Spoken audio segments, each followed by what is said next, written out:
रामभक्तांच्या मनाला भक्तिभावाने भारावून टाकणारा आणि मराठी संस्कृतीचा अमूल्य ठेवा ठरलेला गीत रामायण हा सुरेल सोहळा यंदाच्या रामनवमी निमित्ताने परळी वैद्यनाथ येथे रंगला.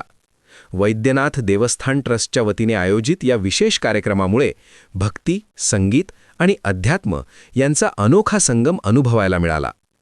मराठी साहित्यातील दिग्गज कवी ग. दी. माडगुळकर यांच्या अप्रतिम शब्द आणि सुप्रसिद्ध संगीतकार सुधीर फडके, बाबूजी यांच्या सुरेल संगीताने नटलेले गीत रामायण आजही रसिकांच्या मनात घर करून आहे.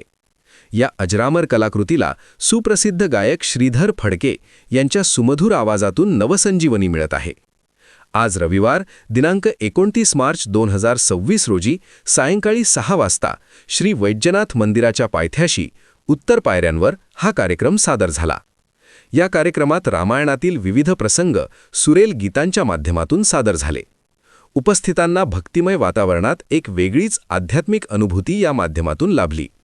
या कार्यक्रमासाठी वैद्यनाथ देवन कमिटीचे सेक्रेटरी श्री बाबासाहेब वामनराव देशमुख तसेच सर्व विश्वस्थांनी परिश्रम घेतले. परळीकर भाविकांनी मोठ्या संख्येने उपस्थित राहून या सुरेल मेजवानीचा लाभ घेतला. रामनवमीच्या पावन पर्वावर आयोजित हा गीत रामायण सोहळा परळीकरांसाठी निश्चितच एक स्मरणीय सांस्कृतिक पर्व ठरला. MB न्यूजसाठी व्हिडिओ सौजन्य अनिकेत तिळकरी, परळी वैद्यनाथ.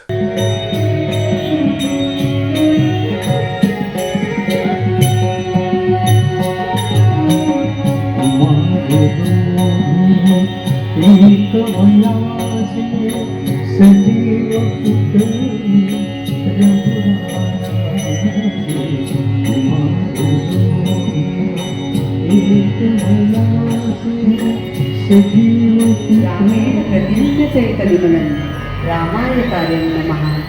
रामात्रस्य विकारभीमभुजगो रामस्य सर्वं वशे रामे भक्ती अखंडिता भवतु मे रामत्वमेवाश्रयः. वाल्मिकी रामायणाचा अगदी सुरुवातीचा पहिला असा श्लोक आणि गीतरामायण असा नुसता शब्द जरी आपण उच्चारला तर तुमच्या आमच्या सगळ्यांच्या सगळ्यासमोर जी दोन नावं येतात त्यातलं एक म्हणजे महाराष्ट्र वाल्मिकी म्हणून ज्यांना गौरवण्यात आले असे ग. दी. माडगुळकर आणि संगीत क्षेत्रामधलं अतिशय पूजनीय अतिशय वंदनीय असं नाव म्हणजे स्वरगंधर्व सुधीर फडके.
श्री वैद्यनाथ देवस्थान ट्रस्टच्या वतीने दरवर्षी आपण जो रामनवमीनिमित्त गीत रामायणचा कार्यक्रम करत असतो ते यावर्षी आपल्याला श्रीधरजी फडके यांचाच कार्यक्रम घ्यायचा होता आणि त्या दिवशी ते उपलब्ध नसल्यामुळे आज आपण तो ठेवला आणि त्यांना आपण चांगला प्रतिसाद दिला. त्यांचा आपण ट्रस्टच्या वतीनं त्यांच्या सर्व सहकाऱ्यांचा तिथं आपण सत्कार करणार आहोत. सत्कार करत असताना आपण परळीकर किती चांगली जात देतो ते टाळ्यांच्या कडकडाट करून दर्शवलं पाहिजे.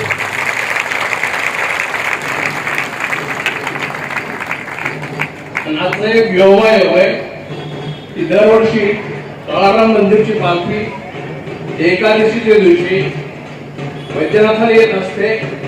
वैद्यनाथाला आल्यानंतर इथून ती पालखी परत प्रस्थान होत असते. योगायोग असा आहे गीत रामायणचा कार्यक्रम चालू असताना श्री काळाराम मंदिराची ओळख पालखी येत आहे याचाही आपण तितकंच हृदयपूर्वक सत्कार केला पाहिजे, आदर केला पाहिजे.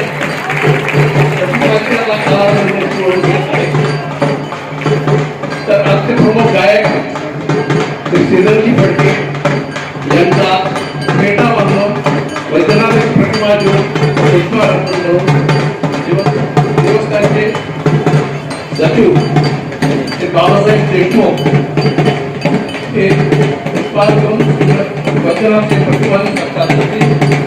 त्याचसोबत सर्व कलाकारांचा सरकार वचनाचे विश्वास जातो.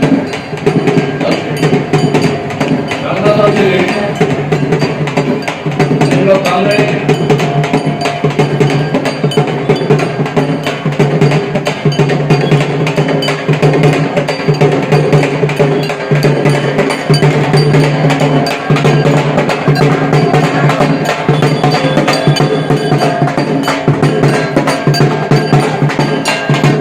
श्री प्रभु रामचंद्र की, श्री प्रभु रामचंद्र की.